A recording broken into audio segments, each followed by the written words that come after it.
The South African Federation of Trade Unions, SAFTU, says it rejects the offer made by Business Unity South Africa to provide necessary resources to the NPA to bolster the prosecuting body to urgently prepare prosecutions for those implicated in state capture. SAFTU says though the trade union encourages immediate prosecution of those implicated in state capture, bringing in private individuals and entities to do what is essentially the role and responsibility of the state could lead to another state capture. So let's discuss this. Joining us on the program, we've got Business Unity SA, Cas Coovadia, and SAFTU General Secretary Zwelinzima Vavi. Good to have both of you. Thanks very, very much for joining us. Thank you. Thank you very much for inviting us. Absolute pleasure. All right, let's begin, Cas. Let's begin with you. So we speak about the fact that we need to obviously get onto prosecutions as fast as possible with regard to the state capture. I mean, we're still waiting for the next two parts to come out, and then, of course, we will then find a summary of the full recommendations from the state capture a commission that sat and looked into it and studied it. But from your side, you're saying we need to give more to the NPA to help prosecutions. Talk to us about this. Yeah, so we agree with the recommendations made by the Commission.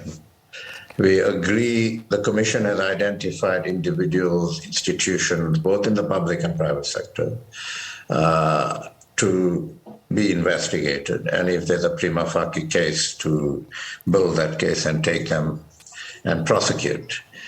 The National Public Prosecutor, the NPA, has indicated previously publicly that they have resource constraints and capacity constraints. Now, they have to be well-resourced and well-capacitated to urgently act on the recommendations of the Commission. We are very cognizant of the point that SAFTU is making. We certainly don't want to create any impression nor put into place anything that would smell of state capture, anything that would give any impression that the independence of the prosecutor, NPA, is being impinged upon.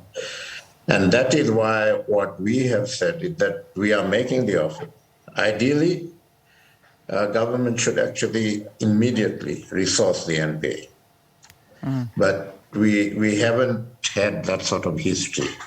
And what we are saying is that we will meet with the National Public Prosecutor. We will make our offer. And if it is absolutely in her ambit, and the only thing in our ambit is to make the offer. It's absolutely in her ambit to say whether she's prepared to take an offer from the private sector. If she's prepared to take it, how does she want it structured so that we are at an arm's length to this? And she has the say about how she utilizes the resource and capacity. And her office decides what sort of capacity they need, what they want to prioritize, and so on. Okay. And if we can't put all of that in place, then we've got to go back to the drawing board. But let me be absolutely clear. We don't want to create more state capture. We don't want to impinge on the independence of the National Prosecuting Authority. All right. Zweli, what is your concern? Why do you feel that this would be more of a state capture if this is the route we go?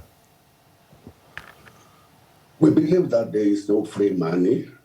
Money talks. Money changes opinions of individuals, influences the thinking of any institution. There is no free lunch anywhere else in the world. We are extremely worried that institutions that themselves have a lot to answer about the rate of corruption in a country, such as business, because there can never be a corrupt individual, corrupt official, corrupt politician without a corrupt private sector business person. These two things go together, and they go the same way. There's always a corrupter, there's always a corrupted. And this is exactly what we're dealing with here.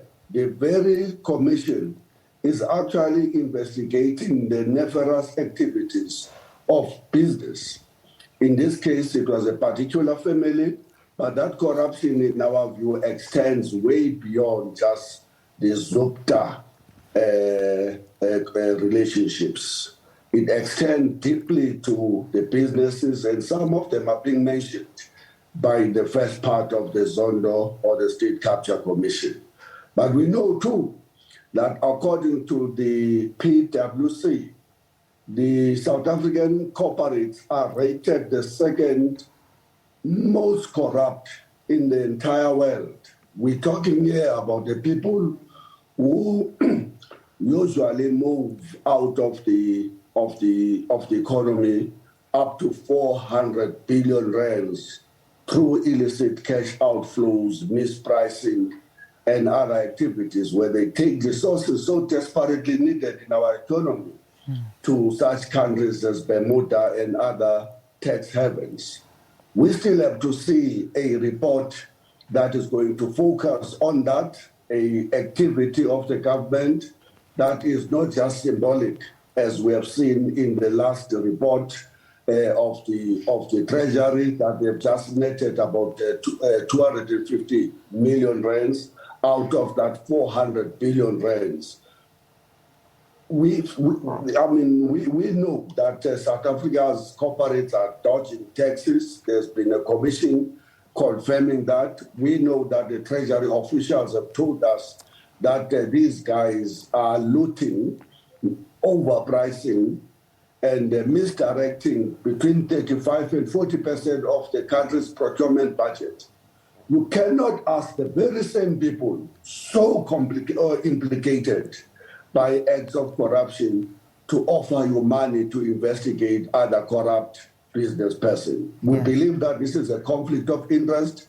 It shouldn't be allowed, despite its good intentions, because we do not doubt the integrity of some of the individual members of BUSA or business leadership South Africa or any other business person. We know that. You don't have to convince us. We work with them. We have relationships with them. But please, not at the institutional level. You can't do that. Yeah. Quite an important question, and this one I want to ask to you, Cas. From BUSA's perspective, have any of the businesses that fall under you been implicated in this state capture report? Well, businesses that fall under some of our members have been mentioned. And when we had our special board meeting, just to say that BUSA does not have corporate membership. Our members are business organizations. So businesses that belong to some of our members have been mentioned. We discussed this at our special board meeting on Monday. And what we've asked is we've asked those members to speak to those businesses as a matter of urgency, to put to them what the report says, to get from them what their position is, so that from a more informed position, and then to report back urgently to the BUSA board. So that from a more informed position, BUSA can make a call on what its position is on those businesses and on the report. We are an organization of business organizations. We have to go through that process, and we're going through that process. Doesn't it strengthen... Sorry to interrupt you, Cas, but I mean, would you not then sort of just already admitting what you have and saying what you have, would this not strengthen Zweli's argument? Well, no. I think the fact that some businesses are mentioned in the report doesn't mean that the entire business sector and entire organized business sector is corrupt. Is there corruption in business? Of course there's corruption in business. Some of the stuff that Zweli has mentioned, if businesses are found guilty, investigated and found guilty of malfeasance, of corrupt practices, they must be charged, they must be prosecuted, and action must be taken. But that does not mean that the entire organized business fraternity is corrupt. That does not mean that where it is possible, without impinging on the independence of the NPP, where it is possible for business to assist, we shouldn't consider that. We're not setting out the rules about how we should assist. We are making the offer. If it doesn't work, and if we can't do it in a way that does not impinge on the independence of the National Public Prosecutor, then we shouldn't be doing it. But in a country where those resources are needed, where at this point in time, the government has not, since the report was published, indicated how they are going to actually resource the National Public Prosecutor. We are, making an honest and open offer. We didn't need to talk about this in public. We could have gone to the National Public Prosecutor and talked about it. But we're making an honest, open offer. And if it does happen and it's structured properly, then I think we need to publicly report on how those funds are being used. Yeah. I mean, it obviously is a very difficult situation. And SAFTU, for you've also said the situation cannot be allowed if one takes into account that some of the member enterprises are from BUSA and they are implicated in the state capture report. And I know, Zweli, that is what you have said. Would you like to mention some of those, perhaps, that are implicated? Zweli or Cas? I don't mind who takes this question. Cas must. These are well, the report is public. I mean, Bain mentioned, a couple of the banks are mentioned, I can't recall now which ones. A couple of the auditing firms are mentioned. So the report is public. And the fact that people are mentioned, and we've been absolutely clear that if the report is saying, mentions any business organization, and in relation to that business organization, the report says that the National Public Prosecutor must investigate, then she must investigate. Yeah. Okay, we've said in our statement that this report is an opportunity, it's an inflection point, it's an opportunity for us to reset as a society our moral compass. And we need to take the report seriously. And that's why we are appealing that the recommendations of the report be implemented urgently. Yeah, it seems like the moral compass was lost for business a long time ago when we take into account... For society, actually. For society and for business, because we can't ignore this. And the reality is, and Zweli, I want to bring you into the conversation here. The reality is that, I mean, this is a mammoth task for the NPA, and we know this. We do know that, I mean, when you read their statement and you see their reaction to this, I mean, they are saying that, you know, the road to fulfilling their mandate in order to get to the bottom of this is paved with a lot of difficulties. You know, the difference between the evidence presented before the Commission and the standard of proof required for the NPA to prosecute is very big. So they do need a lot of resources. They need a lot of help with this. So if we eliminate business out of the equation, how do we finance them? I mean, how do we make sure that all the recommendations are followed and that this is actually prosecuted and put together? Not to go this the TRC route, because I know that was also mentioned in one way, and this surely is not the way we can go. How do we find successful prosecutions? We're going to be facing a serious difficulty because, let's face it, the criminal justice system in this country is on its knees. It has been hollowed out. The whole state of South Africa has been hollowed out together with the liberation movement and its allies. Civil society are at their weakest, partly because of these nefarious activities to capture the state, because you cannot capture the state without first weakening the ANC, the SABC, COSATU, SANCO, COSAS, the student movement, the youth organizations, everybody, the women's organization. All of that is made possible first by capturing those organizations before you proceed to do things that you will otherwise not be able to do if there was a strong voice coming from an uncaptured ANC. That's the first difficulty. Now we have an NPA that nobody cast in this country. Let's face it, and Patoli promised so much and delivered almost zero when he came into that office. That criminal justice system already is producing a 15% conviction rate for ordinary crimes, a mere 11% for rape allegations, crimes. So we're talking about a serious crisis here. It's the NPA that has failed the TRC in terms of following up the apartheid crimes. have not captured or arrested the more than 30 banks that were caught red-handed manipulating the currency of South Africa, have not arrested the crooks in Hitachi that inflated prices in both Medupi and Kusile on behalf of ANC or to the benefit of the ANC, have not done anything that anybody can celebrate in this country. So we do accept that the NPA is weaker and needed. It does need an injection in terms of resources, and that resources must come from the government, in our view, and not from the private institutions. And that's the reality. As it is very, very difficult. I mean, is that something that Cas could be done? Money is given to government, obviously, to assist in which way, but you know, it is a very, very tricky situation. It truly is. But I mean, your solutions, and perhaps we need to wrap this up very quickly because we are going into news. From your perspective, BUSA, we do know the sticking point: state capture, businesses' involvement. It's huge. Throwing money at this could be not the greatest thing that can be done for the NPA. But, you know, how can this work in order to keep it very, very clean and not having individual involvement? Yeah, so I think the points are valid. And I think if BUSA says how it can work, then I think we are actually falling into that very trap.